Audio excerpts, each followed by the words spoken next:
I would carry with me on my walks numbers of L'Esprit Nouveau, the new spirit which I received. She would humbly bow her forehead in an attentive attitude over the Cubist paintings. At this period, I had a passion for what I called Juan Gris' categorical imperative of mysticism. I remember often speaking to my mistress in enigmatic pronouncements such as, "Glory is a shiny, pointed, cutting thing, like an open pair of scissors."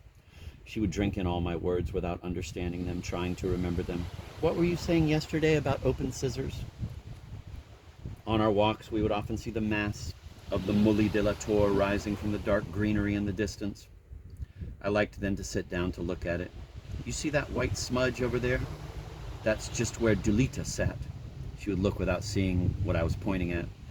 I would hold one of her breasts in my hand. Since the first time I had met her, her breasts had gradually hardened, and now they were like stone. "Show them to me," I said. She undid her blouse and showed them to me. They were incomparably beautiful and white. Their tips looked exactly like raspberries. Like them, they had a few infinitely fine and minute hairs. She was about to button up her blouse again, but I commanded with a trace of emotion in my voice, "No, stay the way you are." She let her hands fall along her body, inclined her head slightly to one side, and lowered her eyes. A violent breathing shook her bosom. Finally I said, "Come on." She buttoned up her blouse again and got up, smiling feebly. I took her tenderly by the hand and began the walk home. "You know," I said, "when I go to Madrid, I won't ever write to you again." And I walked on another 10 steps.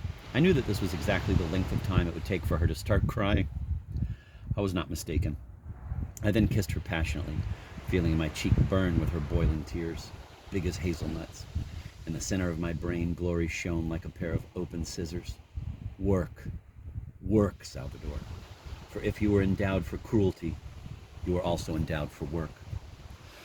This capacity for work always inspired everyone with respect, whether I fastened stones to my canvases or worked minutely at my painting for hours on end, or spent my day taking notes to try to untangle a complicated philosophic text. The fact is that from the time I arose at 7 in the morning, my brain did not rest for a single moment in the course of the entire day. Even my idyllic walks I considered a laborious and exacting labor of seduction. My parents would always remark, "He never stops for a second. He never has a good time." And they would admonish me, "You're young. You must make the most of your age." I, however, was always thinking, "Hurry up and grow old. You are horribly green, horribly bitter." How, before I reached maturity, could I rid myself of that dreamy and puerile infirmity of adolescence? I was supremely conscious of one thing. I had to go through cubism in order to get out of my system once and for all. I had to go through cubism in order to get it out of my system once and for all. And during this time, perhaps I could at least learn to draw. But this could not appease my avid desire to do everything. I still had to invent and write a great philosophic work, which I had begun a year before, and which was called The Tower of Babel. I had already written 500 pages of it, and I was still only on the prologue. At this period, my sexual anxiety disappeared almost completely, and the philosophic theories of my book took up all the room in my psychic activity.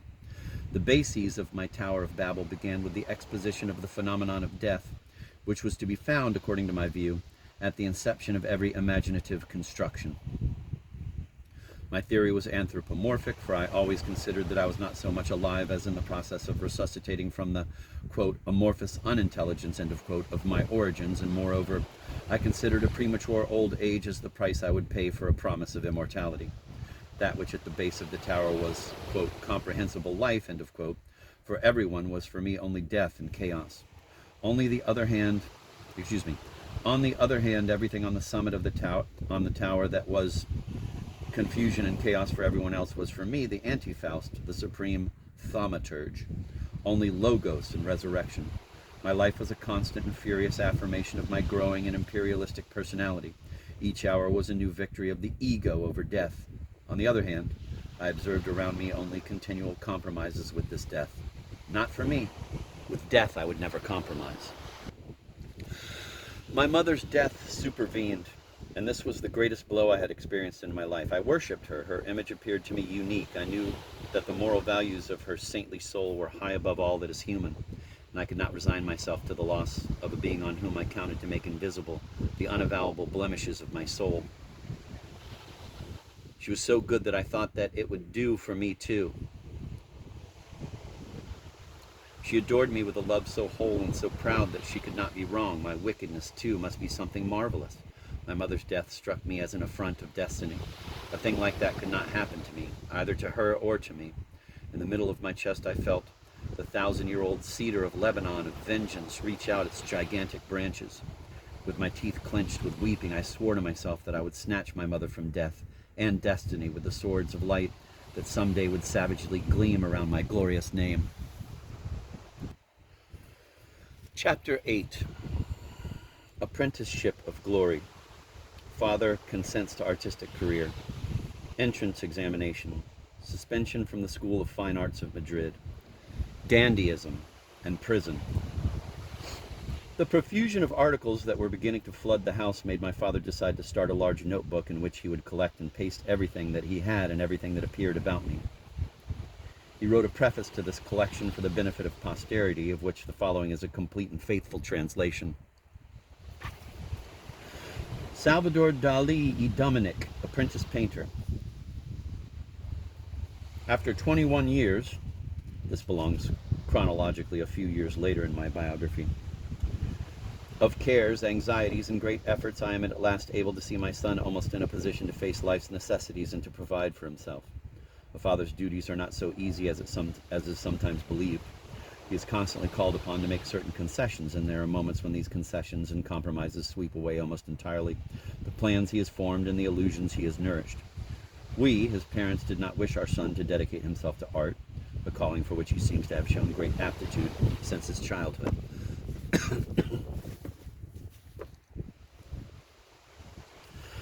I continue to believe that art should not be a means of earning a livelihood, that it should be solely a relaxation for the spirit to which one may devote oneself when the leisure moments of one's manner of life allow one to do so. Moreover, we, his parents, were convinced of the difficulty of his reaching the preeminent place in art which is achieved only by true heroes conquering all obstacles and reverses. We knew the bitterness, the sorrows, and the despair of those who fail. And it was for these reasons that we did all we could to urge our son to exercise a liberal, scientific, or even literary profession. At the moment when our son finished his baccalaureate studies, we were already convinced of the futility of turning him to any other profession than that of a painter, the only one which he has genuinely and steadfastly felt to be his vocation.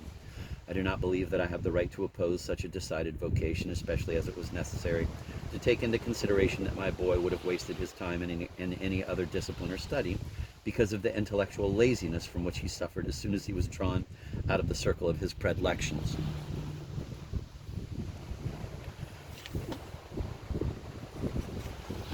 When this point was reached, I proposed to my son a compromise: that he should attend the School of Painting, Sculpture, and Engraving in Madrid, that he should take all the courses that would be necessary for him to obtain the official title of Professor of Art, and that once he had completed his studies, he should take the competitive examination in order to be able to use his title of professor in an official pedagogical center, thus securing an income that would provide him with all the indispensable necessities of life, and at the same time permit him to devote himself to art as much as he liked during the free hours which his teaching duties left him. In this way, I would have the assurance that he would never lack the means of subsistence, while at the same time the door that would enable him to exercise his artist's gifts would not be closed to him. On the contrary, he would be able to do this without risking the economic disaster which makes the life of the unsuccessful man even more bitter. This is the point we have now reached. I have kept my word, making assurance for my son that he shall not lack anything that might be needed for his artistic and professional education. The effort which this has implied for me is very great, if it is considered that I do not possess a personal fortune, either great or small, and that I have to meet all the obligations with the sole honorable and honest gain of my profession, which is that of a notary, and that this gain, like that of all notaryships in Figueras, is a modest one.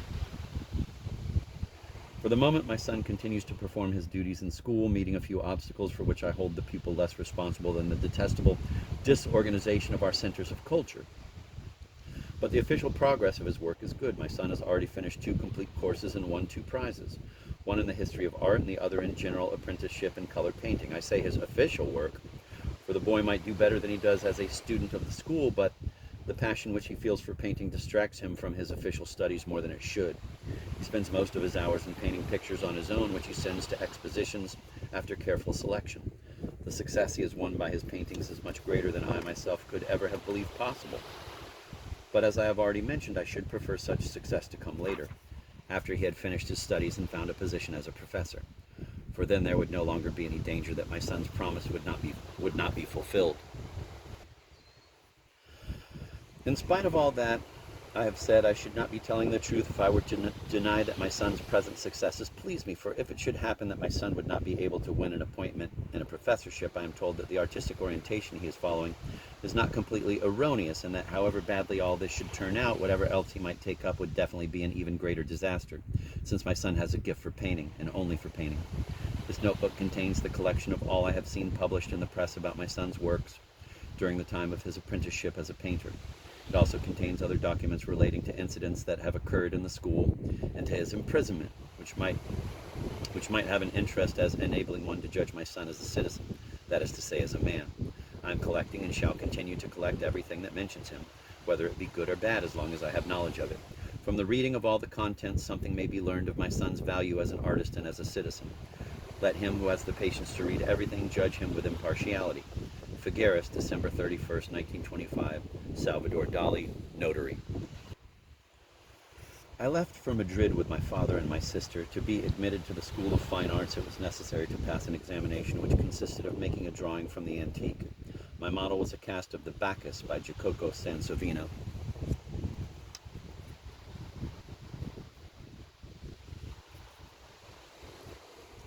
Which had to be completed in 6 days. My work was following its normal and satisfactory course when on the third day, the janitor, who would often chat with my father while the latter waited impatiently in the court for me to get out of school, revealed his fear that I would not pass the examination. I am not discussing the merits of your son's drawing, he said, but he has not observed the examination rules. In these rules it is clearly stated that the drawing must have the exact measurements of an ingress sheet of paper, and your son is the only one who has made the figure so small that the surrounding space cannot be considered as margins. My father was beside himself from that moment. He did not know what to advise me, whether to start the drawing over again or to finish it as best I could in its present dimensions. The problem troubled him all during our afternoon work. At the theater that evening, in the middle of the picture, he made everyone turn round by suddenly exclaiming, "Do you feel you have the courage to start it all over again?" And after a long silence, "You have 3 days left." I derived a certain pleasure from tormenting him on this subject, but I myself was beginning to feel the contagion of his anguish, and I saw that the question was actually becoming serious. "Sleep well," he advised me before I went to bed. "And don't think about this. Tomorrow you must be at your best, and you will decide at the last moment." The next day, filled with great courage and decision, I completely rubbed out my drawing without a moment's hesitation. But no sooner had I completed this operation than I remained paralyzed by fear at what I had just done. I looked flabbergasted at my paper, which was all white again, while my fellow competitors all around me on their 4th day of work were already beginning to touch up their shadows. The following day all of them would be almost through, and then they would have plenty of time left to check on final corrections, which always require calm and reflection. I looked at the clock with anguish. It had already taken me half an hour just to erase. I thus anxiously began my new figure, trying this time to take measurements so that it would have the dimensions which the regulations required. But so clumsily did I go about these preliminary operations, which any other student would have executed mechanically at a single stroke, that at the end of the session I had once more to rub out the whole thing. When the class was over, my father instantly read in the pallor of my face that things were not going well. "What did you do?" "I erased it." "But how is the new one going?" "I haven't begun it. All I did was to erase and take measurements. I want to be sure this time." My father said, "You're right, but 2 hours to take measurements? Now you have only 2 days left. I should have advised you not to erase your first drawing." Neither my father nor I could eat that evening. He kept saying to me, "Eat, eat. If you don't eat, you won't be able to do anything tomorrow." We fretted the whole time, and my sister too looked shaken. My father confessed to me later that he spent the whole night without being able to sleep for 1 second, assailed by insoluble doubts. I should have erased it. I should not have erased it. The next day arrived. Sansovino's Bacchus was marked and impregnated so deeply in my memory that I threw myself into the work like a starving wolf. But this time I made it too large. There was nothing to be done. It was impossible to cheat. His feet extended entirely beyond the paper. This was worse than anything, a much worse fault than to have left immense margins. Again, I erased it completely. When I got out of class, my father was livid with impatience. With an unconvincing smile and trying to encourage me, he said, "Well?" "Too big," I answered. "And what do you intend to do?" I've already erased it. I saw a tear gleam in my father's eyes. Come, you still have tomorrow's session. How many times before this you've made a drawing in a single session? But I knew that in 2 hours this was humanly impossible, for it would take at least one day to sketch it out and another to make the shadows. Besides, my father was saying this only to encourage me. He knew as well as I that I had failed in the examination, and that the day after the next we would have to return to Figueres, covered with shame. I, who was the best of them all back there, and this after the absolute assurances that Senor Nunez had given him that I could not possibly fail to pass my examinations, even if by chance my drawing should be the poorest that I was capable of making. If you don't pass the examinations, he said, trying to continue to console me, it will be my fault and the fault of the imbecilic janitor. If your drawing was good, which it seemed to be, what would it have mattered whether it was a little smaller or larger? Then I whetted my maliciousness and answered, it's as if I've been telling you. It's as I've been telling you. If a thing is well drawn, it forces itself upon the professor's esteem. My father meditatively rolled one of the strands of white hair that grew on each side of his venerable skull, bitten to the quick by remorse. But you yourself told me, he said, that it was very, very small. Never, I answered. I said it was small, but not very, very small. I thought you had told me it was very, very small, he insisted. Then perhaps it would have passed if it wasn't small. Tell me exactly how it was, so that I can at least form an opinion. Then I began one of the most refined tortures. Now that we have spoken so much about it, I can't exactly remember its dimensions. It was average, rather small, but not exaggeratedly small. But try to remember. Look, was it about like this? Showing me a dimension with his thumb and his fork. With the twisted form of the fork, I said, I can't tell. Then patiently he resumed his questioning. Imagine that it was this knife. It has no curve. Tell me if it was as small as that? I don't think so, I answered, pretending to search my memory, but perhaps it was. Then my father began to get impatient and exclaimed furiously, it's either yes or no. It's neither yes or no, I answered, for I can't remember. Then my father paced back and forth in the room in absolute consternation. Suddenly he took a crumb of bread and put one knee on the floor. Was it as small as this, he asked in a theatrical pleading tone, showing me the crumb with one hand. Or as big as that, pointing to the cupboard with the other hand. My sister wept, and we went to the cinema. It was a popular type of motion picture, and in the intermission everyone turned round to look at me, as though I were a very rare object. With my velvet jacket, my hair, which I wore like a girl's, my gilded cane, and my sideburns reaching more than halfway down my cheeks, my appearance was in truth so outlandish and unusual that I was taken for an actor. There were two little girls in particular who looked at me ecstatically with their mouths open. My father grew impatient. Soon we won't be able to go out with you. We're made a show of every time. All that hair and those long sideburns. And anyway, we'll damn well have to go back to Figueres like beaten dogs with our tails between our legs. An expression